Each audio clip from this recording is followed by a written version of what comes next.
I can't take credit for this project. I found this diagram on hackedgadgets.com. It uses a computer speaker with one of the speakers removed. The output of the speaker will go into this diode rectifier.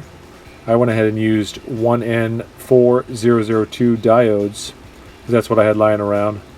But any diode should work. Out of the diode rectifier, you go into the solid state relay, and then from that relay you go to the AC, in this case Christmas lights. Solid state relay. Photech is a very common manufacturer. You'll find them out there a lot. Just keep an eye out. They are counterfeited. Pay attention to that font on the name Photech. And this is the one I thought I had in the junk box. This one turned out not to be a Photech. I don't think I trust it at the rated 40 amps, but it's fine for what we're using it for today. Here's a resistor that I added to the remaining speaker.